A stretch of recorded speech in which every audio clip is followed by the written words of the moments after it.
Last time on Improv Tabletop, things went pretty badly for our friend, if I'm being completely honest. I mean, when you're in hell, what do you expect is going to happen? When you're at the lowest possible layer of hell that is full of nothing but Tim Curry villains, things are bound to go a little bit south. They found themselves face to face with a strange conglomeration of corporately owned SWAT members being ruled by the Mouse King, as played by Tim Curry, from the film Barbie and the Nutcracker. Master Brickithon had managed to peer into Nigel Thornberry's past enough to gain some insight into how to defeat the beast, but in doing so, kind of gave himself over to the void. He lost control and began being controlled by it as well, realizing that it was not too dissimilar from how the Brickithon, the Squozniak, had controlled Oleg earlier in their very first encounter that they had with the supernatural. Oleg himself took the knife from Nigel Thornberry that had been turned into a machete by Master Brickithon and turned it into a hammer and a sickle and passed them off to his friends.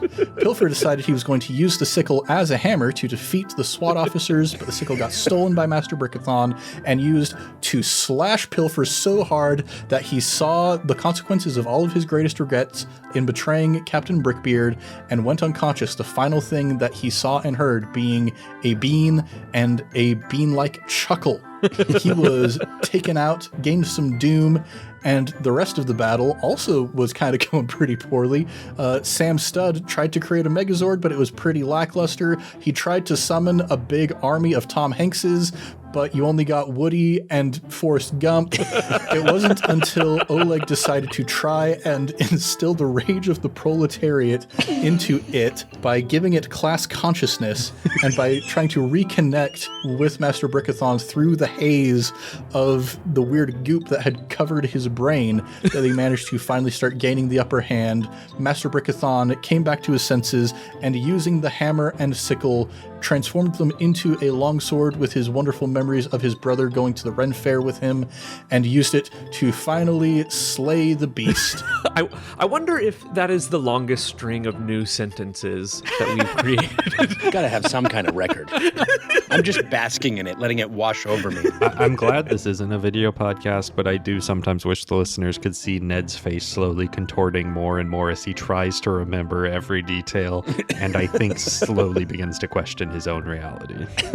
Well, you saved Nigel Thornberry, so we did it. That. We did it. Yeah. You gotta admit, we get things done. Easy peasy. And with some assistance from the train conductor from Polar Express, as played by Tom Hanks. Oh, no.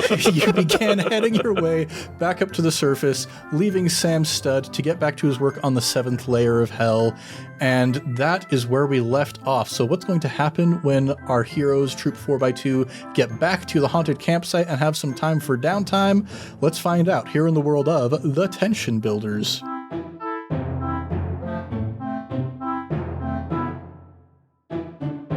What's shaking, everybody? You're listening to another episode of Improv Tabletop, The Tension Builders, the Bump in the Dark actual play, where we are making up everything on the spot. And it shows. I'm Ned Wilcock, your host and GM. Today I'm joined by Caleb Anderton. I'm loving it. Ba-da-ba-ba-ba. Christian Randall, mobile teeth. And Evan Peterson. The only place I've been worse than hell or Barred Door was a Shakespeare festival. So here we are back in the haunted campsite. Nigel Thornberry has headed off to the nature trail to do what he initially came here to do. So now let's take a look at our fallout. So first thing we're going to do is generate alarm. Okay, this is interesting because you spent the entire time in the 10th layer of hell. So as far as the rest of the camp knows, Nigel Thornberry was just late. So as far as alarm went, that was actually kind of smooth and quiet, low exposure, I think. Yeah, we definitely paid for that, but not publicly. Mm-hmm. We'll take it. Just internal pain and suffering. Mm-hmm. Next, we're going to gather some strings. I take one string for each level of panic the pact has marked, and you still have not marked any panic yet. You're getting kind of close, but still no panic. Yeah. Next, we're going to mark hope and bond. So let's take a look at our individual players first for hope. So, Oleg, did you address a challenge with courage or empathy?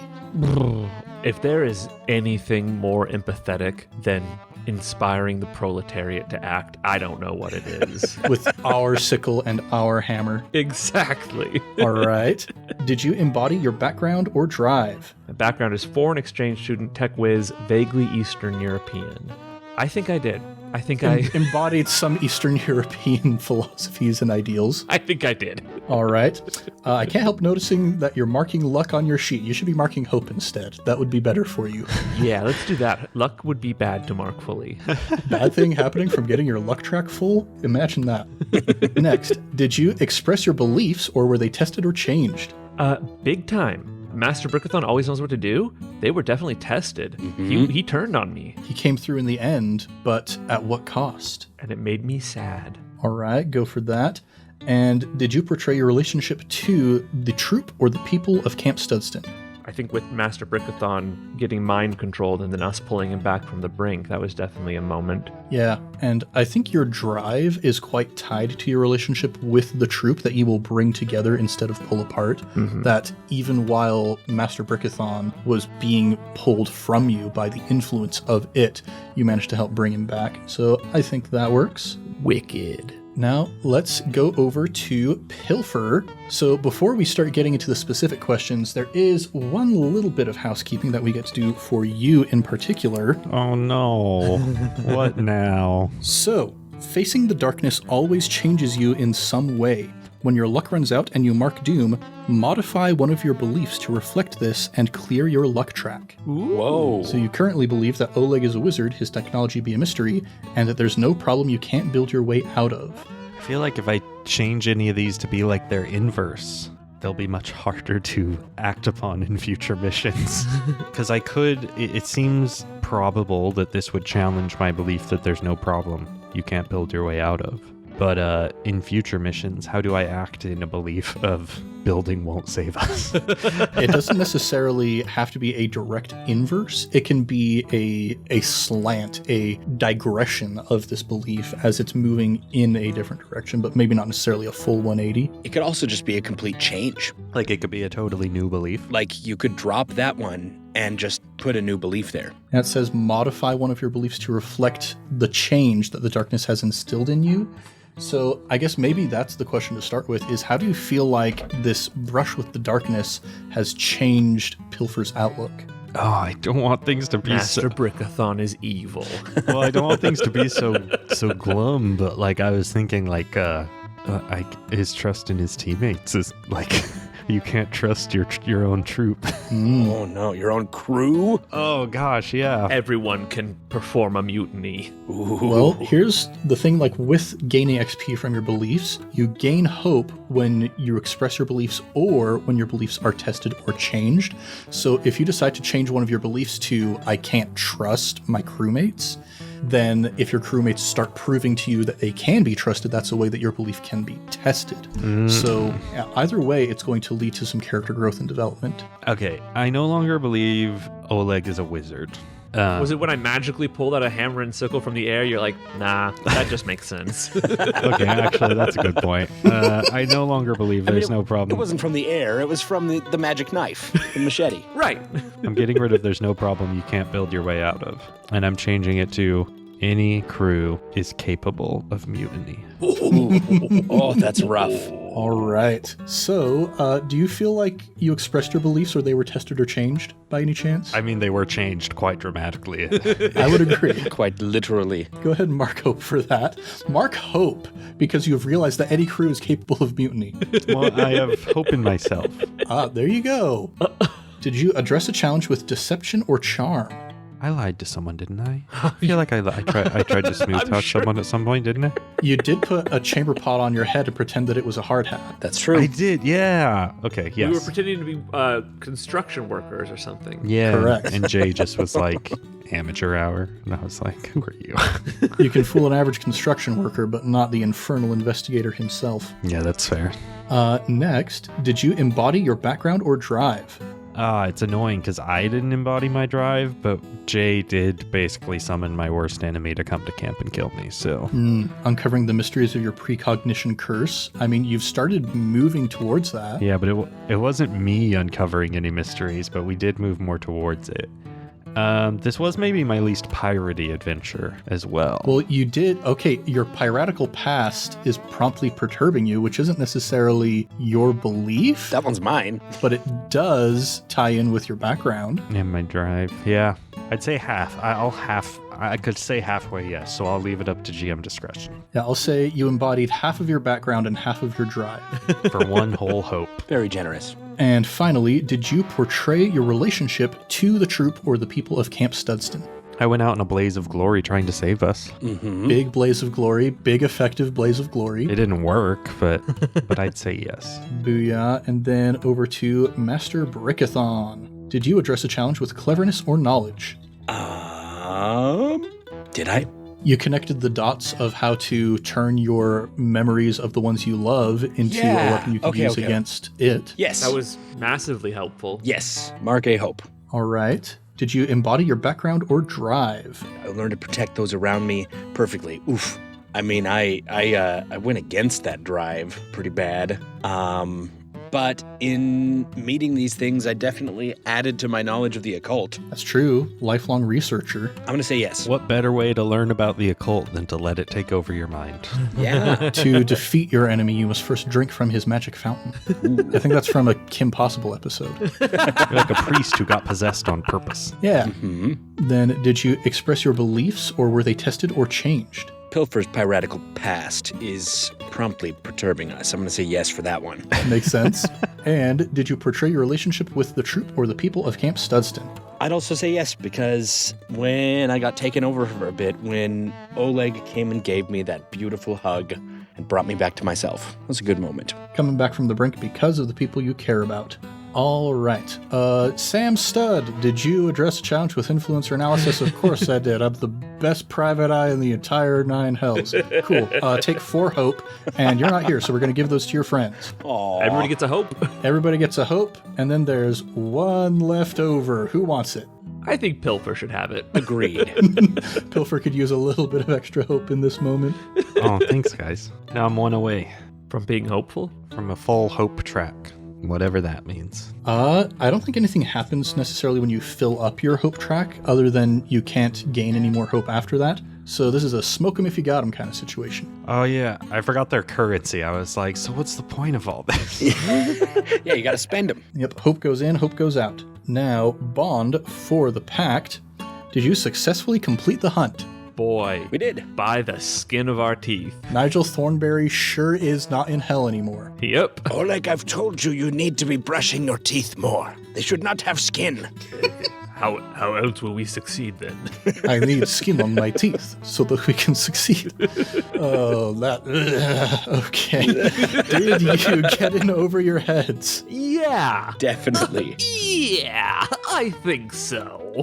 All right, that's 2 Bond. Did you express or challenge your reputation or promise? Yeah, our promise is we will always build each other up, and we did not. That did get a little bit challenged. It got challenged in some ways and expressed in some ways. But I think this definitely indicates something about struggling due to inner conflict or interpersonal drama. Yeah. Yep, so we're going to give you all 4 of the bond for that, I think. So, now that we have gathered all of our hope and bond, it is time for some downtime. We got all of these downtime beats that we can spend our hope and our bond on.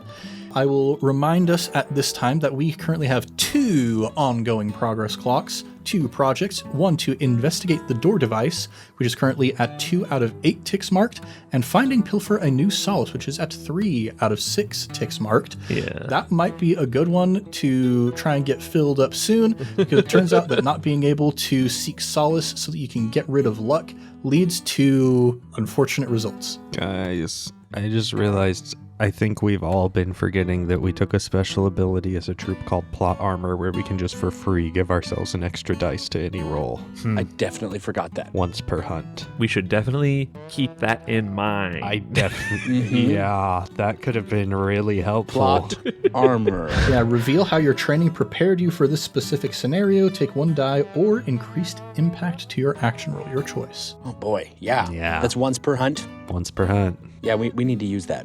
Yeah. I personally, as Master Brickithon, feel responsible for a lot of Pilfer's doom, so I'm going to do anything I can to clear that progress clock and find him a new solace. I'm going to be taking him to all of the, I don't know, maybe you'll enjoy basket weaving. We'll go try that. No. Maybe, I know there's an underwater welding badge. That might be right up your alley. And we're going to be like just trying out all the new things, trying to find something that Pilfer likes and can be a new solace. Anything but basket weaving. I love how, have we talked before on the podcast about how that was like Evan's main merit badge for a while that he was teaching? That's what I taught. That's what I actually taught at scout camp was basket weaving. I had forgotten. I just picked it. But you got into leatherworking for a while there, right? Nope, basket weaving, and then I switched over to, it's called Indian lore, but I suppose Native American lore would probably be a more appropriate name. And then I moved to nature to teach soil and water conservation. Soil and water. What a merit badge that was to teach. So yeah, maybe soil and water conservation will instill something in you. The underwater welding badge definitely sounds the most exciting, but yeah, take him around to a bunch of different badges, see if anything happens with that. So make a fortune roll using a relevant trait. You are being very mentorial in this sort of situation. That seems like perhaps a connect roll to me. Have one in connect. Though you can always push your luck to try and convince me why it's read instead. I have a long history of training young builders. This isn't the first time I've done something like this, so I'd say I can read their body language and the way that they're reacting to the different things. We're going to find him a solace. And even if he doesn't quite know at first, I can tell the ones where we need to just dive a little bit deeper. Yeah, that is a more appropriate one than just reading the merit badge booklets, I think. So you can now roll with 2 dice instead of 1, and when you act together using that action, you gain +1 result level. Ooh. All right, that first one's a 2. Let's get better than that. Another 2. Wow, the dice hate me. Yeah. Would you like to make a deal with the darkness? Don't do that. It's for Pilfer, though. If he just takes the 2, do we get no progress on the clock? So because you're getting the +1 result level from the expertise, we would be getting 2 ticks on the progress clock instead of just 1 tick, which would leave us only 1 tick away from filling it up. But if he rolled really well, it would just fill. Correct. Okay. I've got a lot of hope if you want to leave it there, and I can finish looking for a solace on my own. Want to help you? I kind of want to make a deal with the darkness. We're gonna do it. Deal with the darkness. Oh. That's a 6. Oh, there we go. So a 6 marks 3 ticks, but because you get the increased effect, that makes it a critical success, which is 5 ticks on helping Pilfer find a new solace. So maybe that can help clear some of his stuff too. Yeah, you know what? I'll say because you ended up getting such a good result, I'll say that we can forego marking the 2 luck to push your luck in order to use your expertise ability. Ooh, thank you. All right, what do I need to put for my deal with the darkness? Your deal with the darkness, we'll kind of play this out. We'll kind of narrate this. Pilfer, what do you think is the merit badge that most connects with you as you're going on this madcap buddy cop journey with your scoutmaster here? Looking at my skills, I have the highest in sneak and compel. Maybe the federal espionage merit badge?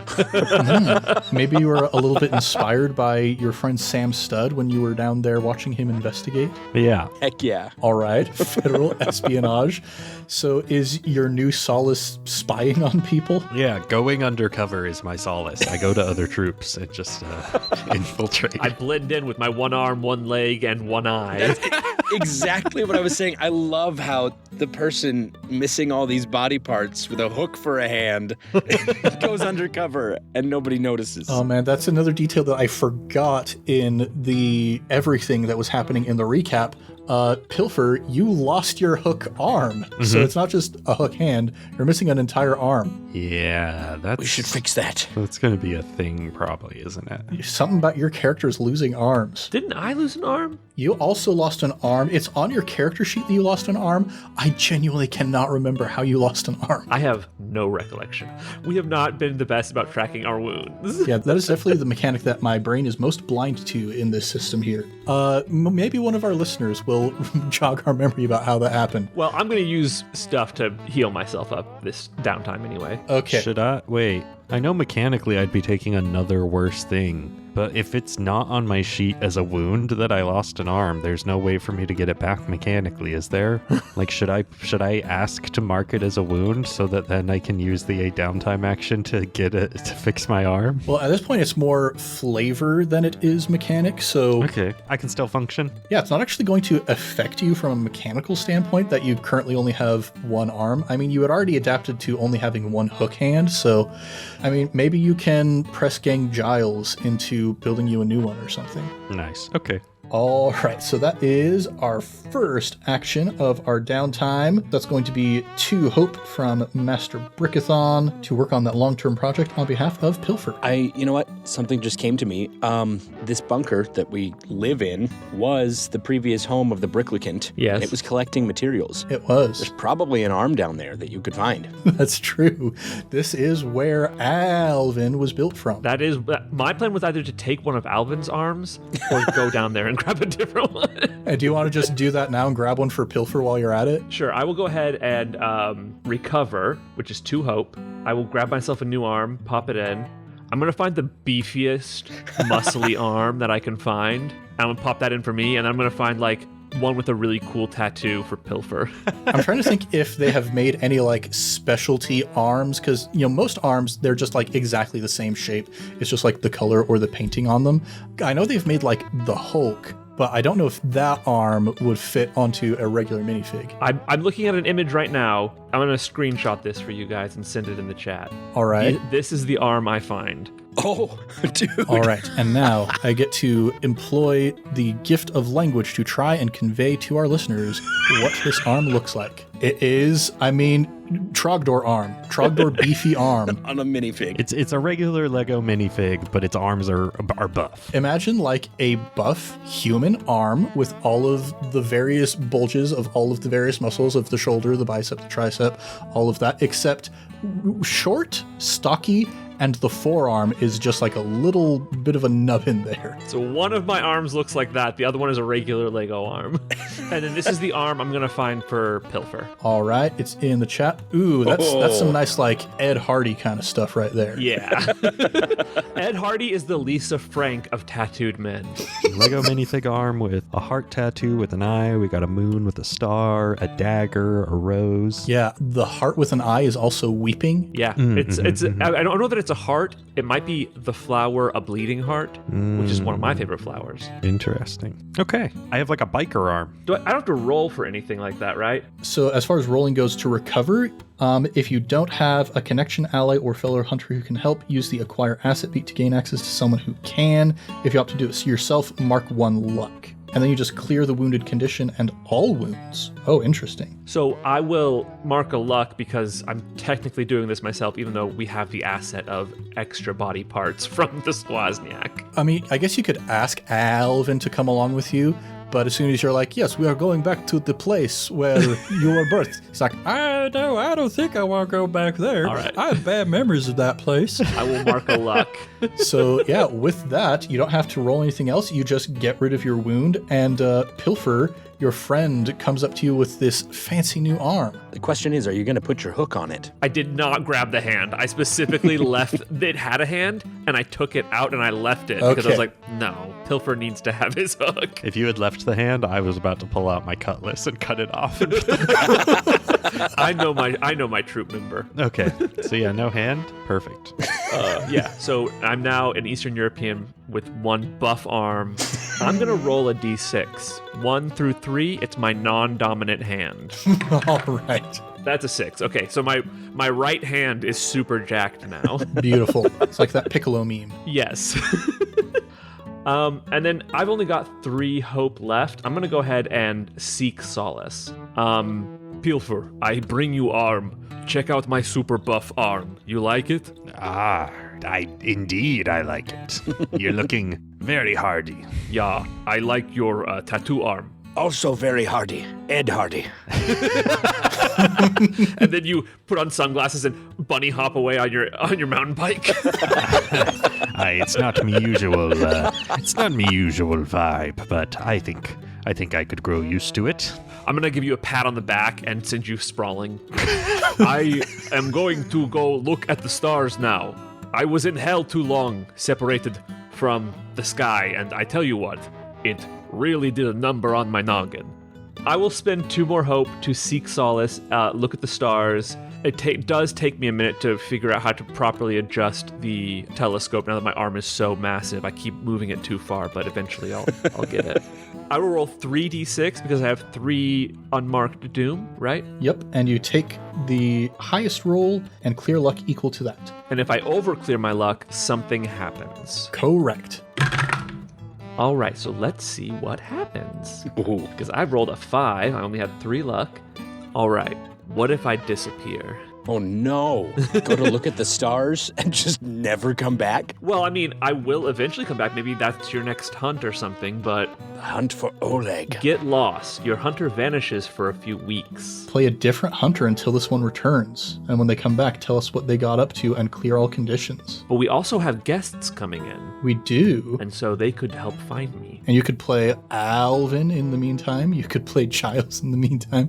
You could play somebody entirely unrelated. Could play the Flying Dutchman. Ooh, actually, I mean, it's all just flavor when you get to a certain point, right? Yeah, I'll play the Flying Dutchman.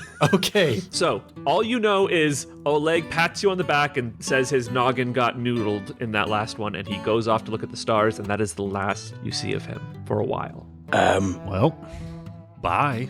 See you around. Okay. Ned, can I do some downtime? You can. So I don't actually need to, now that I have solace, I don't need to seek it because my luck track emptied when I took doom. Yes. Actually, one thing real quick I forgot. As you were gaining your federal espionage merit badge, there needed to be a deal with the darkness Oh yes, for me. with Master Brickithon. So I think what happens is like you're watching Pilfer learning all of these espionage tricks, and there's the staff member who is dressed completely in like he's dressed like Ron Stoppable, but he's also got a beret.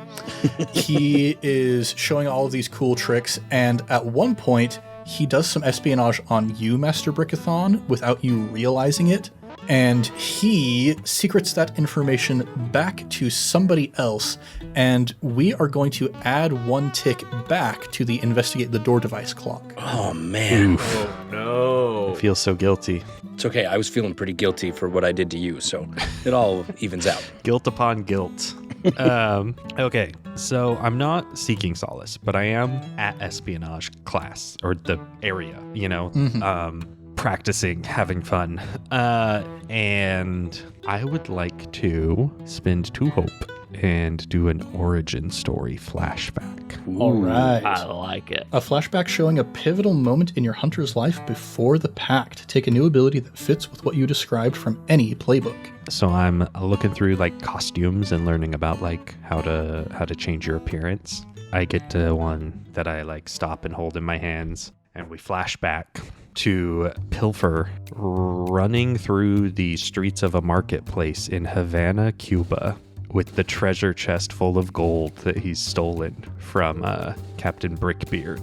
And he like is running down the street, and he sees like a clothing merchant, and he like is stopping and looking around. I grab some of the clothes right off like the table and keep running. The merchant starts like yelling angrily in Spanish, and I like stop, run back into frame, and just slap down like a priceless gold goblet full of fine jewels on the table and keep running off. And you pass by a table where Sky Masterson and Sergeant Sarah Brown from Guys and Dolls are having a nice dinner together. Exactly. And as I'm running through this marketplace, I see a stall where the shopkeep has like stepped away, and I throw on the new clothes that I buy and dive over the table and like slide the chest like under some clothing that this person's selling. I just like get up and pretend to be a shopkeep as Captain Brickbeard and his crew like running through the streets chasing me run by.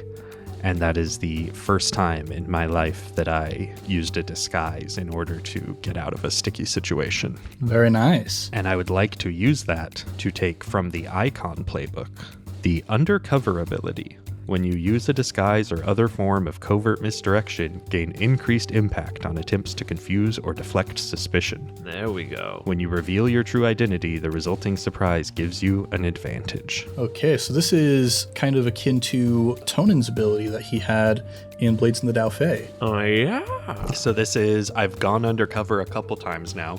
It worked once. Sam Studd saw through me, so I know I need work. And it's something I've been doing for a while.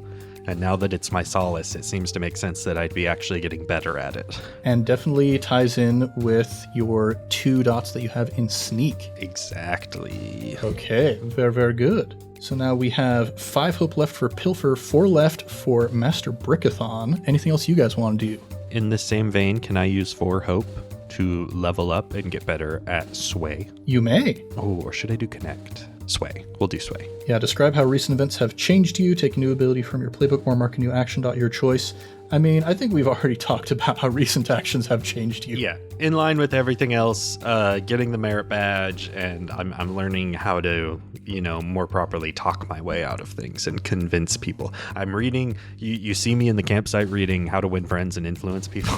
Very nice.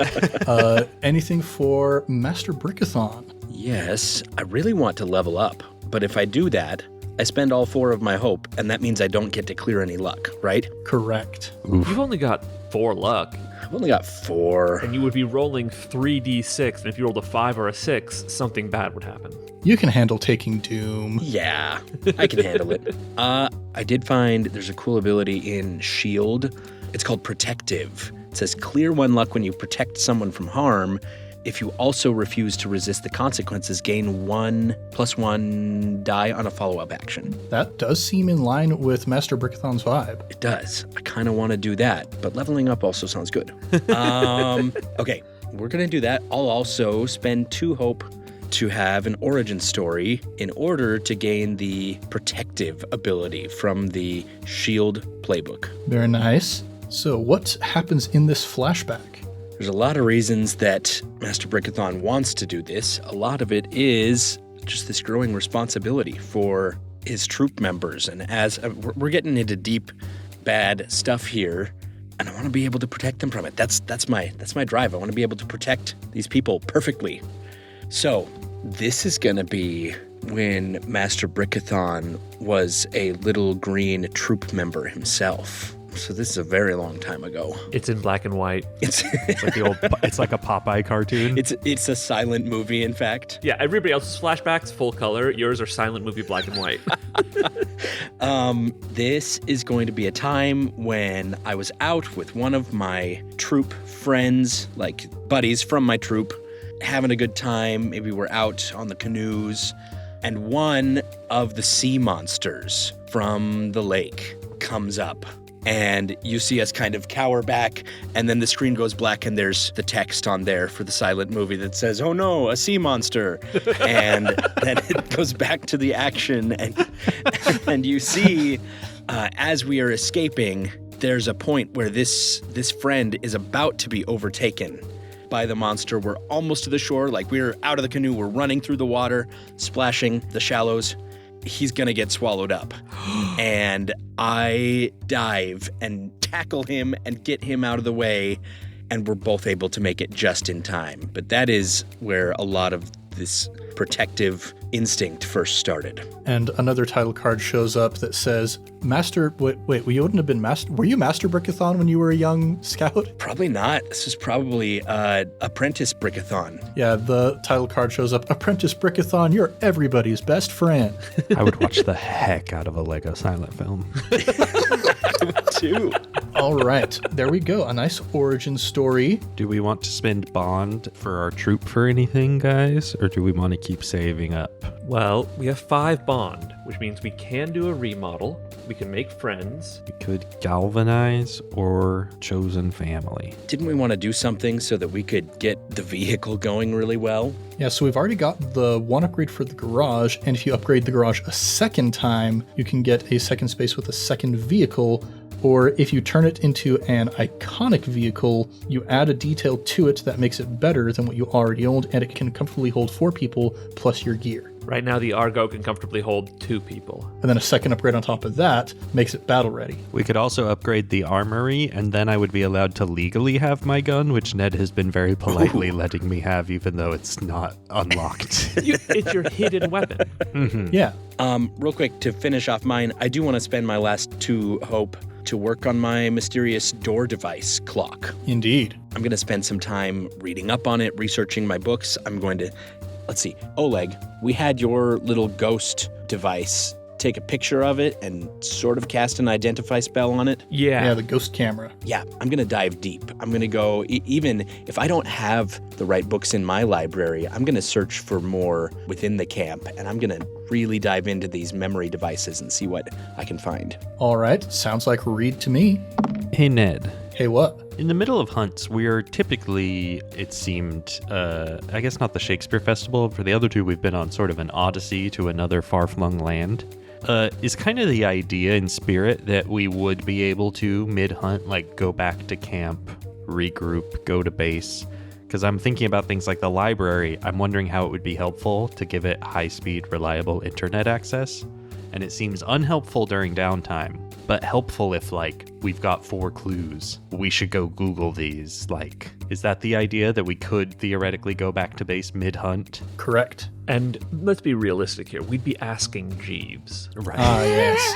That's a shout out for all of our older listeners. Right. I rolled a 1 and a 6. There we go. A 6 to work on a long-term project clock is 3. But can he take some sort of deal to make it 4 with a higher impact?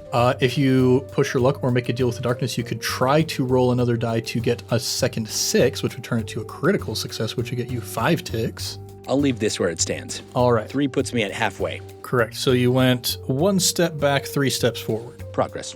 Yeah, so scouring all of your memories, you're like looking through all of the books that you can find, asking around the camp for, various like tomes of knowledge, etc., etc.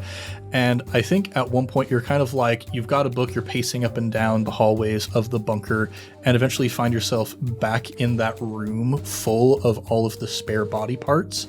And you look in there and start thinking back to, what has happened in that room, thinking back to what happened to you during that hunt, and thinking back to the creature that started all of this, the Squazniak, the Brickithon, and thinking like, well, that thing, we destroyed that thing, right? We defeated that thing completely. But forgetting that you didn't see the little post-credit scene at the very end of the original Fate campaign. So you're starting to get the sense that maybe there's a ghost from your past that is coming back to you that is probably involved somehow with this weird device and the weird actions of Master Bartholomew. Boy. Okay. I like it. All right, so that is all of our hope that we can spend, and now we just have the bond left for our pact. What do you think, guys? Is there any pact ability or remodel that you're dying to have? I've had sea monsters on the brain for some weird reason. Mm-hmm. I want all of us to get in the Argo and go investigate something weird on the lake. So increasing the effectiveness of the iconic vehicle. That's kind of what I want to do. The Argo is an ATV, and they don't joke around about all terrain. It can go in the water. I would be down to upgrade our iconic vehicle. We're all very base building minded. So remodel is 5 bond, That would be all our bond. and you only get 1 more after this. Oh, we only get 1 more remodel. Oh. You only get 3 total remodels, and you've already used 1. Oh, I didn't realize that. I didn't realize that either. Yeah, but if we use our next 2 on the iconic vehicle, the Argo could have a 50 cal machine gun on the back. You basically turn it into a tank. Yeah, but the internet. Yeah, but would Pennywise have been anything to worry about if we had a 50 cal machine? You know what? I like the way you think. So we're just going all in on the Argo? Is that what we're doing? I'm down to do it. If there's anything that screams serene nature in summer camp, it's a giant tank that can drive onto the lake. I'm trying to remember, which GTA is it where you can just type in "give me a tank" and it gives you a tank? All of them, probably. We're going to be like that Napoleon Dynamite scene where he talks about blowing Nessie out of the water. You've convinced me. Let's do it. All right, Argo time, baby. Love it. All right, so upgrading the Argo, and now we've spent all of our hope, we've spent all of our bonds, so Downtime is concluded, but leading into our next episode and our next hunt, Master Brickithon, while you are out researching, trying to find as much information as you can about this weird door device, they're packing up the 10th layer of hell and they're installing a new landmark. What is the new landmark that you see them installing? In connection to Lake Studston, the new landmark is Loch Ness. Okay, there we go. Brick by brick, they are connecting the two lakes. Yes. And we have Lake Studston and Loch Ness. They're together. I like that we didn't need Nessie because we already had our own sea monster, but now the sea monsters are going to be able to like meet. It's going to be a kaiju battle. So good. That's exactly what I was thinking. It's a kaiju. It's going to be a kaiju battle or the world's greatest romance story. We'll just have to find out. The unholy offspring of Nessie and the Studston Lake monster. Maybe that's what we're going to fight. I'm so excited to see. Well, we will just have to find out in our next episode. Yeah. All right. So we were a little beaten down, but it feels like we got a little bit of pep back in our step. We got an awesome new car that is going to be turned into a tank at some point. And so with that, thanks everybody for listening to Improv Tabletop, and we'll be back with more adventures in the world of the Tension Builders. If you want more, go ahead and subscribe, maybe even give us a review. We would be as happy as a young man with a really, really buff arm if you'd go ahead and give us a review on the podcatcher of your choice. We're also all over social media, and am I ruling out the possibility that maybe someday I'll do something with those social media accounts again? I mean, I'm trying to live in a nuanced world. It probably won't happen anytime soon, but maybe someday in the future we'll be doing something with those again. But for now, if you want to get in touch with us, you can email us at improvtabletop@gmail.com. You can contact us on our Discord, where I just recently posted the first part of a choose your own adventure story that I'm writing set in Animal Station. It's so good. It's beautiful. It's so good. If you want to get access to those stories and vote on what's going to happen next, who is going to claim the obviously cursed gun to help save Animal Station from whatever is happening, you can go check out our Patreon at patreon.com/improvtabletop. I'm jumping ahead too far. We need to shout out our Sticker Club patrons. Yeah. And the people we're shouting out this week are the Packard Boys, Tim Rust, and Tyson Lanzin. Yeah. I think these are the three mechanics who are like, you walked into their shop and you're like, we need a tank. And they're like, okay, it's going to take you a while, but you can start shopping for these fancy options. And they've got all kinds of stuff in there. They got the Warthog from Halo. They've got the fancy bike that Samus rides in the trailer for the upcoming Metroid Prime 4 that hasn't even been released yet. They've got it. Ooh, yeah. Their shop is called Thank You Very Much. Perfect. So these are the three mechanics who are going to help you guys get the best upgrades for your Argo and eventually just turn it into a rolling machine of death that is going to plow down everything in your path. The Packard Boys sounds like a gang in an old Wild West movie. It does. That's great. Or the owners of a tank shop. Yeah, honestly. Well, if you, dear listener, want to join the ranks of the Sticker Club and potentially you could also own a shop here in Camp Studston, then consider joining our Patreon at patreon.com/improvtabletop, where you can also get things like Discord access, biannual sticker packs, and more, such as our current ongoing patron-exclusive campaign, Serpent Sea Sagas, wherein, what do I want to say about this campaign? It's fun. It's a fun campaign. It's a lot happening. Now, let's do a round of plugs. Evan, would you take that this time around? Oh boy, I guess I could. We've got a sister podcast called I Cast Fireball, which is sort of stepping on my toes a little bit here as a pirate myself, but I'll allow it, I guess. Fight me. And I guess I was so inspiring that they were like, we got to get in on this, and we all want to play pirates now because Pilfer's just such an icon. Yeah, but it's true. No, it's a lot of fun. Go check them out. Coming up on the holidays, if you've got any TTRPG lovers in your life, you could get them some dice from Fanroll Dice using code VROOMFIFI, and you can get 10% off. 20% off. 20% off. That's even better. That's twice as good. 20% off. That's twice as good as what I said. Twice as many percents. I'm gonna plug the TV show Dairy Girls. Oh, such a good show. Mackenzie, my wife, has just introduced me to this show, and it is very, very good. It's created by a woman from Northern Ireland, inspired by her time growing up there right at the end of their civil conflict. And it's a hilarious show about a bunch of high school-aged girls, but it has some great moments of pathos as it's juxtaposed against sort of the harrowing conflict there. So it makes you laugh for the episodes are so good because there will be a couple episodes they'll go by with no real sad emotional moments. And then whenever they do, it's the very final 30 seconds of an episode. So it's you'll have 40 straight minutes of just laughing your butt off. And then all of a sudden they're just bam, and you're tearing up. And you're oh no, where'd that come from? But it's very, very good. I've been greatly enjoying it. Having just looked this up, it's probably worth saying that dairy is not spelled D-A-R-Y. This is not about milkmaids. Derry in Ireland, the city in Ireland, D-E-R-R-Y. And not the town in the Stephen King novel It. Yes. Different town. Londonderry, Northern Ireland. Okay, Dairy Girls, go check it out. It's a good show. Well, everybody, thanks for joining us here in the world of The Tension Builders. I'm Ned Wilcock, your host and GM, and I've been joined by... Caleb Anderton, super cool with sunglasses on a bike. Christian Randall, missing. Pilfer the Pirate. You wouldn't recognize me even with a hook hand and peg leg. My name's Evan Peterson. Why'd I say Pilfer the Pirate? You're going so undercover. So undercover. Dedicated. Oh, no. That's so embarrassing. Yeah, Evan Peterson he's actually been Pilfer the Pirate so deep undercover this entire time. Well, much love and stuff, everybody. We'll catch you next time on Improv Tabletop.